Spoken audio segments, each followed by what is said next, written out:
بسم اللہ الرحمن الرحیم۔ بسم اللہ الرحمن الرحیم۔ السلام علیکم ورحمۃ اللہ وبرکاتہ۔ عزیز طلبہ، امید ہے آپ تمام احباب خیر و عافیت سے ہوں گے۔ آج مسند امام اعظم کا سبق نمبر 143 ہے، اور اس سبق کے اندر ہم شبہ کی وجہ سے حد ساقط ہو جاتی ہے اور اقرار سے حدود کا ثبوت ہو جاتا ہے، ان دونوں کی تفصیل پڑھیں گے۔ بیان درء الحد وبه قال حدثنا ابو حنیفۃ عن مقسم عن ابن عباس رضی اللہ تعالی عنہما قال قال رسول اللہ صلی اللہ علیہ وسلم ادرؤوا الحدود بالشبہات۔ حضرت ابن عباس رضی اللہ تعالیٰ عنہما سے مروی ہے، وہ فرماتے ہیں رسول اللہ صلی اللہ علیہ وسلم نے ارشاد فرمایا ادرؤوا الحدود بالشبہات، شبہ کی وجہ سے حد ساقط کر دیا کرو۔ عزیز طلبہ، اس روایت میں یہ ہے کہ شبہ کی وجہ سے حد کو ساقط کر دیا کرو۔ اس حدیث مبارکہ کی روشنی میں یہ بات سامنے آتی ہے کہ شک کا فائدہ ملزم کو یا مجرم کو ہوتا ہے۔ اگر کسی واقعی کسی مقدمے میں کوئی ایسی چیز پائی جاتی ہے جو ملزم کے لیے شک کا فائدہ دیتی ہو، تو مجرم کی سزا معاف کر دینا حدیث نبوی کا منشا ہے۔ یعنی اس حدیث میں یہ بتانا مقصود ہے کہ اگر کسی وجہ سے ملزم کو فائدہ ہو رہا ہے، مجرم کو فائدہ ہو رہا ہے، کسی ایسے اشتباہ کی وجہ سے جو اس کے مقدمے کو متاثر کر رہا ہے، تو ان شواہد کی وجہ سے، ان چیزوں کی وجہ سے اس شخص سے جو ہے وہ مقدمے کا تعلق بھی مشتبہ ہو جاتا ہے، تو اس اشتباہ کا فائدہ ملزم کو دینا چاہیے اور اس کو جو ہے وہ مقدمے سے بری کرنا چاہیے اور اس سے سزا کو ختم کرنا چاہیے۔ یہ حدیث نبوی کا جو ہے وہ منشا ہے، اور کہنے کا مقصد یہ ہے کہ اگر اس سے جو ہے وہ فائدہ پہنچ رہا ہے تو اس کو فائدہ پہنچانا چاہیے۔ یہ ضروری نہیں ہے کہ آپ اس کو جو ہے وہ سزا دینے پر ہی زور لگائیں اور اپنی ساری طاقت اسی پر صرف کریں، بلکہ اگر اس کو فائدہ پہنچ رہا ہے تو فائدہ پہنچانا چاہیے۔ لیکن اس کا یہ مطلب بھی نہیں کہ اسے سرزنش یا تنبیہ کا اختیار بھی نہیں ہے، بلکہ جج اپنی صوابدید پر، قاضی اپنی صوابدید پر اسے جرمانہ یا کوئی اور سزا دے سکتا ہے، تاکہ جو ہے وہ شخص جو ہے وہ اس بڑی سزا سے بھی بچ جائے اور اس کو تنبیہ بھی ہو جائے۔ جیسے کہ چوری کا ملزم ہے، چوری کا کسی کے اوپر الزام ہے، تو اس کو فائدہ پہنچ رہا ہے کسی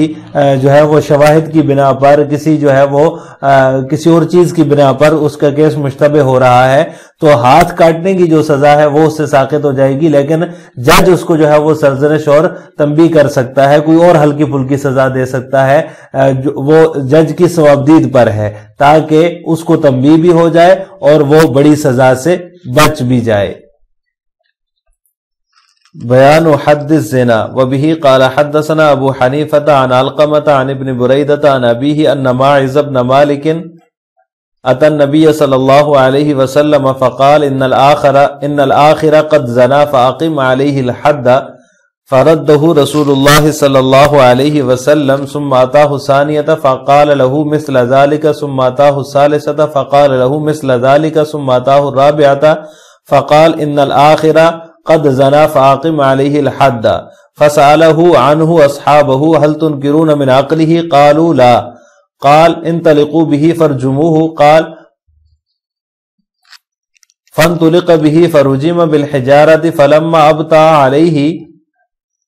عليه القتل انصرف الى مكان كثير الحجار فقام فيه فأتاه المسلمون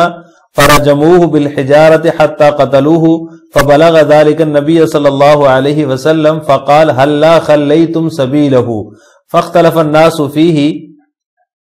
فقال قائل هذا ماعز أهلك نفسه وقال قائل أنا أرجو أن يكون توبة فبلغ ذلك النبي صلى الله عليه وسلم فقال لقد تاب توبة لو تابها فئام من الناس لقبل منهم فلما بلغ ذلك قوما تمعوا فيه فسألوه ما يصنع بجسده قال اصنعوا به ما تصنعون بموتاكم من الكفن والصلاة عليه والدفن قال فانطلق به أصحابه فصلوا اس روایت کا ترجمہ یہ ہے کہ حضرت بریدہ رضی اللہ تعالیٰ عنہ سے مروی ہے کہ معاذ بن مالک رضی اللہ تعالیٰ عنہ نبی کریم صلی اللہ علیہ وسلم کی خدمت میں پیش ہوئے اور فرمایا کہ ان الآخر قد زنا، بلائی سے دور شخص نے زنا کیا ہے، فاقم علیہ الحد، آپ اس پر جو ہے وہ حد قائم کریں۔ آپ صلی اللہ علیہ وسلم نے ان کو جو ہے وہ واپس بھیج دیا اور فرمایا ثم اتاہ الثانیہ، پھر واپس آئے دوسری دفعہ، فقال له مثل ذلك، تو اسی طرح انہوں نے کہا، تو آپ صلی اللہ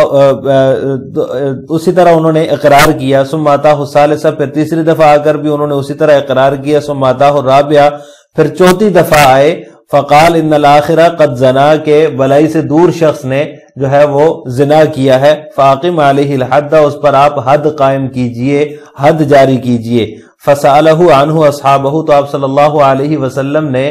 صحابہ کرام سے پوچھا، حل تنکرون من عقلہ، کیا تم اس کے عقل میں کچھ کمی محسوس کرتے ہو؟ قالوا لا، تو انہوں نے کہا نہیں۔ قال انطلقوا بہ فرجموہ،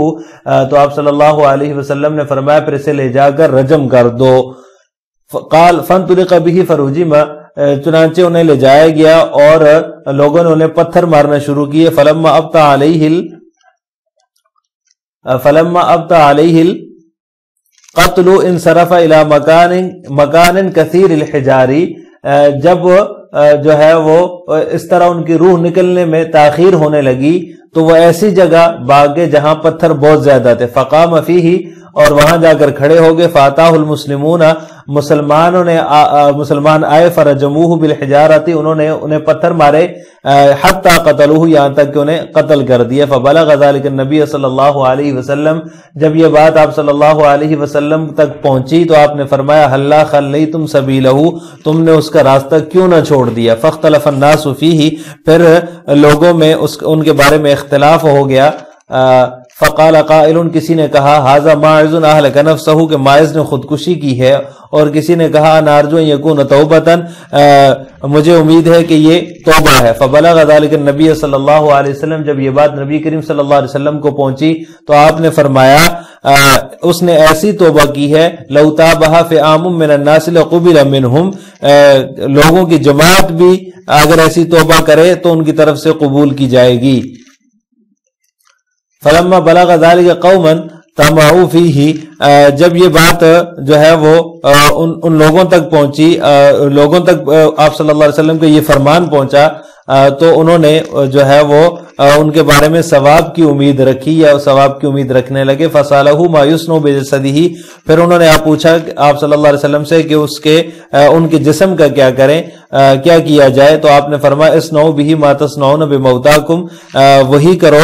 ان کے جسم کے ساتھ جو تم اپنے مردوں کے ساتھ کرتے ہو، یعنی کہ کفن، نماز جنازہ اور دفن وغیرہ۔ قال فانطلق بہ اصحابہ فصلوا، چنانچہ راوی کہتے ہیں کہ صحابہ کرام انہیں لے گئے اور ان کی نماز جنازہ ادا کی۔ وفی روایت قال اتا ماعز بن مالک رسول اللہ صلی اللہ علیہ وسلم واقر بالزنا فرده ثم عاد فاقر بالزنا فرده ثم عاد فاقر بالزنا فرده ثم عاد فاقر بالزنا الرابعة فسأل النبي صلى الله عليه وسلم هل تنكرون من عقله شيئا؟ قالوا لا۔ قال فأمر به أن يرجم في موضع قليل الحجارة، قال فأبطأ عليه الموت فانطلق يسعى إلى موضع كثير الحجارة وأتبعه الناس فرجموه حتى قتلوه، ثم ذكروا شأنه لرسول الله صلى الله عليه وسلم، قال لولا خليتم سبيله، قال فاستأذن قومه رسول الله صلى الله عليه وسلم في دفنه والصلاة عليه فآذن لهم في ذلك، قال وقال عليه الصلاة والسلام لقد تاب توبة لو تابها فئام من الناس قبل منهم۔ اس روایت کا بھی وہی ترجمہ ہے کہ حضرت معاذ جو ہے وہ 4 دفعہ آپ صلی اللہ علیہ وسلم کے پاس تشریف لائے اور آپ صلی اللہ علیہ وسلم نے چوتھی مرتبہ کے اقرار کے بعد ان پر سزائے رجم جو ہے وہ جاری کرنے کا حکم عطا فرمایا، اور پھر آگے انہوں نے جو ہے وہ صحابہ نے ان کو جو ہے وہ پتھر مارے اور وہ جو ہے وہ ان کی روح نکل گئی۔ تو آپ صلی اللہ علیہ وسلم سے جب ان کی حالت کے بارے میں ذکر ہوا تو آپ صلی اللہ علیہ وسلم نے فرمایا لولا خلیتم سبیلہ، تم نے ان کا راستہ کیوں نہ چھوڑ دیا۔ وفی روایت قال لما امر النبی صلی اللہ علیہ وسلم بماعز بن مالک ان یرجم قام فی موضع قلیل الحجارۃ فابطأ علیہ القتل فذهب به مکانا کثیر الحجارۃ واتبعه الناس حتى رجموه فبلغ ذلك النبی صلی اللہ علیہ وسلم قال اللہ خلیتم سبیلہ. وفی روایت لما هلك ماعز بن مالك بالرجم اختلف الناس فيه فقال قائل ماعز أهلك نفسه وقال قائل تاب فبلغ ذلك رسول الله صلى الله عليه وسلم قال لقد تاب توبة لو تابها صاحب مكس لقبل منه أو تابها فئام من الناس لقبل منهم. وفي رواية جاء ماعز بن مالك إلى رسول الله صلى الله عليه وسلم وهو جالس فقال يا رسول الله إني زنيت فأقم الحد عليها فأعرض عنه النبي صلى الله عليه وسلم قال ففعل ذلك 4 مرات كل ذلك يرده النبي صلى الله عليه وسلم ويعرض عنه فقال في الرابعة أنكرتم من عقل هذا شيئا قالوا ما نعلم إلا عاقلا وما نعلم إلا خيرا قال فاذهبوا به فارجموه قال فذهبوا به في مكان قليل الحجارة فلما أصابته الحجارة جزع قال فخرج يشتد حتى أتى الحرة فثبت لهم قال فرموه بجلاميدها حتى سكت قال فقالوا يا رسول الله ماعز حين أصابته الحجارة جزع فخرج يشتد فقال النبي صلى الله عليه وسلم لولا خليتم سبيله قال فاختلف الناس في أمره فقال طائفة هلك ماعز وأهلك نفسه وقال طائفة بل تاب إلى الله توبة لو تابها فئام من الناس لقبل منهم قالوا يا رسول الله فما نصنع به قال اصنعوا به كما تصنعون بموتاكم من الغسل والكفن والحنوط والصلاة عليه والدفن. وقد روی الحدیث بروایات مختلفۃ نحو ما تقدم. ان کا بھی وہی ترجمہ ہے جو اوپر گزر چکا ہے، مختلف روایات سے صرف الفاظ کا کچھ اختلاف ہے، باقی وہی حضرت ماعز بن مالک رضی اللہ تعالی عنہ کا واقعہ منقول ہے کہ انہوں نے جو ہے وہ زنا کا اقرار کیا تو آپ صلی اللہ علیہ وسلم نے ان پر حد زنا جاری کرنے کا حکم فرمایا.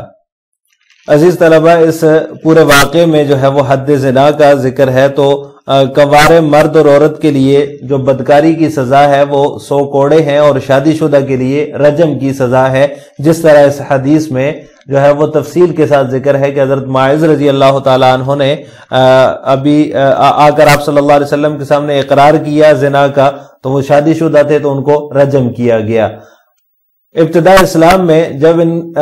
سزاؤں کا نفاذ شروع ہوا تو معاشرے سے ان گناہوں کی گندگی جو ہے وہ خود بخود ختم ہونے لگی، اس کا سلسلہ تقریباً بند ہو گیا تھا. شہادتوں اور گواہیوں کے ذریعے سے ان الزامات کا سلسلہ تقریباً رک گیا. صرف اقرار کے ذریعے جن لوگوں نے اپنی طرف اس گناہ کی نسبت کی ان کی تعداد بھی بہت کم ہے، انگلیوں پر گنی جا سکتی ہے، جیسا کہ حضرت ماعز رضی اللہ تعالیٰ عنہ ہیں اور حضرت غامدیہ رضی اللہ تعالیٰ عنہ ہیں. ان کا واقعہ بھی انہی میں سے ہے. چند گنے چنے افراد تھے جنہوں نے اس کا اقرار کیا اور اقرار کی بنیاد پر ان کے اوپر جو ہے وہ حد زنا جاری ہوئی ہے. تو لہٰذا ان جو سزا کا جو نفاذ ہے، حد زنا کا جو نفاذ ہے، جب اس کا جو ہے وہ سلسلہ شروع ہوا تو پھر گناہ جو ہے وہ خود بخود معاشرے میں ختم ہونا شروع ہو گیا اور معاشرہ پاک صاف ہو گیا. ان سزاؤں میں جیسا کہ ابھی حدیث میں بھی گزرا ہے، حضرت ماعز رضی اللہ تعالیٰ عنہ کو جب جو ہے وہ مشکل پیش آئی روح نکلنے میں تو وہ وہاں سے اس جگہ بھاگے جہاں پتھر زیادہ تھے، لوگوں نے زیادہ پتھر مارے تو وہ جو ہے وہ ان کی روح پرواز کر گئی. جہاں یہ سختی ہے وہاں ان سزاؤں میں ہمدردی کا پہلو بھی ملحوظ رکھا گیا ہے کہ اگر کوئی بھاگ جائے تو پتھروں کی بوچھاڑ سے اس کا پیچھا کرنے سے منع کیا گیا، جیسے کہ حضرت ماعز رضی اللہ تعالیٰ عنہ کے اس واقعے میں منقول ہے. جب آپ صلی اللہ علیہ وسلم کو لوگوں نے آ کر یہ خبر دی تو آپ صلی اللہ علیہ وسلم نے فرمایا ہلا خلیتم سبیلہ، تم نے اس کا راستہ کیوں نہ چھوڑ دیا. تو ان میں ہمدردی بھی ہے. اگر کوئی بھاگ جاتا ہے تو اس کے پیچھے بھاگنے سے شریعت نے منع کیا ہے، اس کا پیچھا کرنے سے منع کیا ہے. بہرحال جو ہے وہ یہ حد زنا ہے جو ان کے اوپر جاری ہوئی ہے. اور اب مسئلہ یہ ہے کہ انہوں نے اقرار کیا ہے، شہادت یا گواہی کے ذریعے سے ان پر جو ہے وہ یہ الزام ثابت نہیں ہوا۔ تو ثبوت گناہ کے لیے جو ہے وہ 4 عینی شاہدین کا ہونا ضروری ہے۔ اگر جو ہے وہ کوئی شخص کسی کو زنا میں مبتلا دیکھتا ہے تو 4 گواہ اگر اس بات کو ثابت کریں گے تو اس کے اوپر وہ گناہ ثابت ہوگا، وگرنہ نہیں ہوگا۔ اگر گواہ نہیں ہے تو پھر اس صورت میں اقرار ہے، اقرار بھی پھر 4 مرتبہ کروایا جائے گا۔ اگر 4 مرتبہ اقرار اس نے کر لیا تو اس کی سزا اس کو ملے گی، اور اگر 4 مرتبہ اقرار اس نے نہ کیا، 1 مرتبہ 2 مرتبہ کیا، تو بھی اس کے اوپر جو ہے وہ یہ گناہ ثابت نہیں ہوگا اور اس کو حد زنا اس پر جاری نہیں کی جائے گی۔ فقہا کا اس میں اختلاف ہے۔ احناف کے ہاں 4 مجلسوں میں 4 مرتبہ اقرار کرنا ضروری ہے، اور امام احمد بن حنبل رحمہ اللہ تعالی کے ہاں ایک ہی مجلس میں 4 مرتبہ اقرار کرنا کافی ہے۔ امام شافعی اور امام مالک رحمہ اللہ تعالی کے ہاں ایک ہی مرتبہ کا اقرار کافی ہے۔ احناف فرماتے ہیں 4 مرتبہ 4 مجلسوں میں اقرار کرنا ضروری ہے، کیونکہ یہ بڑا سخت معاملہ ہے زنا کا، اور اس کے اوپر جو سزا ہے رجم کی وہ بھی بڑی سخت ہے، اس لیے اس کے لیے شریعت نے جو نظام رکھا ہے وہ بھی سخت ہے۔ یا تو 4 گواہ ہونے چاہیے عینی شاہدین، یا پھر 4 مرتبہ وہ خود اقرار کرے تو اس کے اوپر یہ گناہ ثابت ہوگا، ورنہ ثابت نہیں ہوگا۔ لہٰذا آج کے سبق کا خلاصہ یہ ہوا کہ ہم نے کتاب الحدود کے تحت شبہ سے حد کا ساقط ہو جانا اور رجم کی تفسیر اور اقرار سے حدود کے ثبوت کے بارے میں تفصیل پڑھی ہے۔ آخر میں آپ سے 2 سوال ہیں۔ نمبر 1، کیا شبہ سے حد ساقط ہو جاتی ہے؟ نمبر 2، احناف کے ہاں کتنی مرتبہ کے اقرار سے حد ثابت ہوتی ہے؟ ان دونوں سوالوں کا جواب آپ نے کمنٹ باکس میں دینا ہے۔ السلام علیکم ورحمۃ اللہ وبرکاتہ۔